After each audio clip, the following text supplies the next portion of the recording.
Here's a programming note from News 12 New Jersey.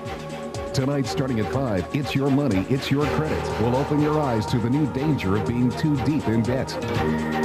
News 12 New Jersey's Tom Layson reports tonight, starting at 5 on News 12 New Jersey, as local news gets.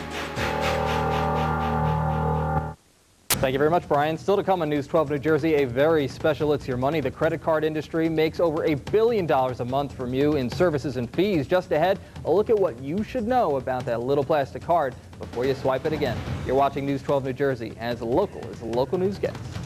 Thank you very much, Mark. Imagine buying a service, but the service can raise its price at any time, penalize you as much as it wants, and change the terms of your deal even after you've agreed. Well, there is such a thing. This actually happens, and guess what? It's called a credit card. Tom Layson's here now with the details. Tom? Well, Eric, with the average New Jersey family sporting an $8,000 credit card balance, the industry makes billions every month by doing all the things we just talked about. Tonight, we'll read through the fine print and cut through the lingo to tell you everything you don't know about your credit cards, but probably should. After all, it's your money and it's your credit.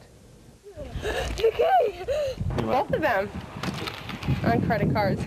Jen Johnson remembers a time when her Ocean County flooring business was struggling. The kids needed stuff and money was really tight. Then she fell into her first credit card trap. Compounding fees. Because her otherwise on-time payments were too small, she got dinged for being late.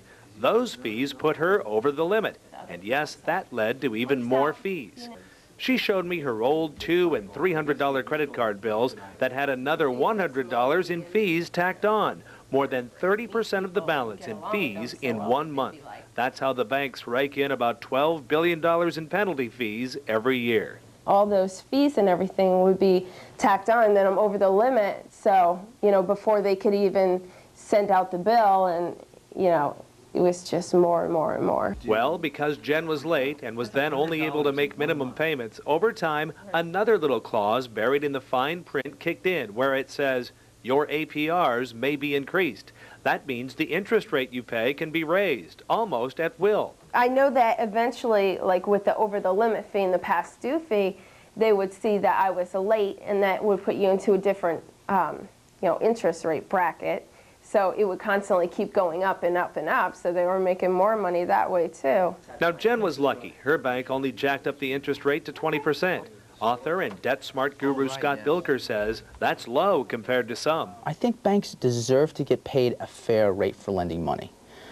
But with these penalty rates, 30%, that's just not fair. And it's not fair to bump up someone's rate just because they had some kind of payment problem with another bank or utility. That's right. He said some banks will jack up your interest rate even if you're late with any other bank or creditor. That's something called universal default. And I don't think that's fair, because if I'm paying the bank on time, every time, paying them on the terms, they shouldn't adjust my rate. Eventually, things got a little better for Jen. She had enough to start making the minimum payments. That wiped out the late and the over-the-limit fees all right, but little did she know she had fallen into yet another credit card trap, minimum payments. Can I interest you in a new home theater system? Well, let's say you decide to charge it $5,000 for the new system, and you start making minimum payments at 19.8% interest. Believe it or not, it would take you 46 years to pay off that $5,000 debt. Not only that, you'd end up spending a total of $24,000 for your $5,000 system, just for the privilege of making minimum payments. Scott Bilker says life in minimum payment hell is very common. So when you do the math on it, it's going to turn out that you paid $96 for every $20 that you borrowed.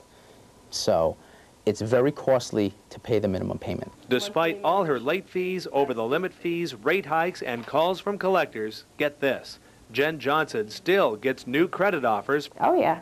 From her old creditors. You wouldn't think that they would want me, but of course they want to keep doing this to everyone. So even sending it to a not-so-great customer, they don't care. It's all about the money. Here's another thing you might not realize about credit cards. The industry actually fights efforts to disclose the expensive results of making those minimum payments. Well, what if you want to get out of the hole? Lots of people try and turn around and get sucked into yet another trap, consumer credit counseling. And if you think that's a free service, think again. We're going to have more about that in our next half hour. I'm still stuck on 46 years to pay off $5,000. It's amazing. You make those minimum payments. It's tempting. You can make the nut every month, but boy, I tell you, you're going to pay for it. Sure, it lures you into this false sense of security. You Sure think you does. can afford much more. That's right. You can't. Thank you very much, Tom. Is your credit card debt overwhelming you? There are people who can help, but beware. What you need to know before you hire a credit repair service next. Hey, Tom's River. You're watching News 12 New Jersey. What if you're up to your eyeballs in credit card debt? Here in New Jersey, you hear lots of aggressive sales pitches that promise to erase your bad credit history and put you on a payment plan to financial freedom. Some credit repair services can help consumers, but many are nothing but trouble. It's something you need to know because it's your money and it's your credit. It's a shame to see good people getting taken for a ride. From her kitchen in Hamilton, Atlantic County, Jessica Simpson remembers a time when she went a little credit card crazy. She was young, and it didn't take long to see real trouble looming. The bills never went away. I had minimum payments, and my credit didn't look bad, but it went easily from $12,000 in debt to $14,000 because the interest was growing continually. But Simpson didn't sit idly by. She asked a for-profit credit repair service to help her out. While some do a great job keeping people out of bankruptcy, many do not. In hindsight, she wishes she'd seen some of the credit repair warning signs. The first red flag, they asked Simpson for a large upfront cash payment. The second red flag, no written plan to show.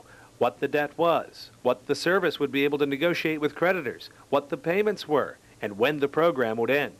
The third red flag, the service paid the creditors late and couldn't even do the math to make sure her payments were sufficient to retire the debt. I wasn't necessarily paying down my debt. I was just paying the interest to having late payments all the time, a lot of fees, a lot of phone calls. I had credit card companies calling me all the time that my payment was late, and it was very frustrating for me.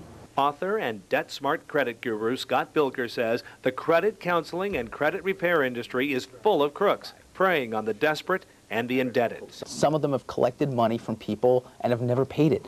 Some of them don't pay your bills on time.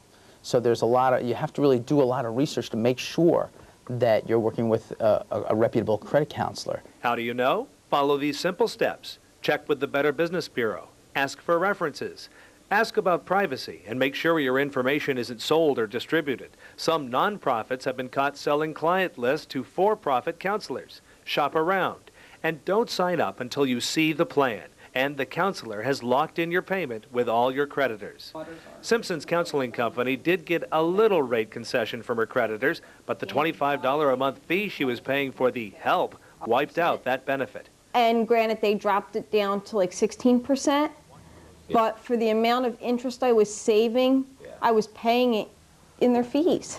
And it can get worse. Watch out for those loud promises to fix your credit report. I can fix your credit report. I can go in there and get things removed. I can remove bankruptcies. I can remove late fees. I can remove accounts. That's not necessarily true. You can only remove information from your credit report that is inaccurate. In the end, Jessica and her husband got good jobs and paid off their credit card debt. But when they wanted to buy a car, the stigma of being a credit repair customer still lingered. And it became a red flag, and nobody would give me a loan. And I could afford a loan, but nobody would give it to me because they said, well, if you need credit repair services, you don't know how to manage your credit. There are many great educational resources out there. A lot of consumer advocates say you're better off not using credit counseling services if you can possibly avoid them. Also, look for credit card deals and have other credit card options. If one company jacks up fees and interest rates, let them know you'll transfer your balances to another card company to keep costs low as you pay off your debt. Now, we've posted a ton of great material about credit, the credit card industry, and getting out of debt in the numbers and links section of our website at news12.com. Be sure to check it out because it's your money and it's your credit.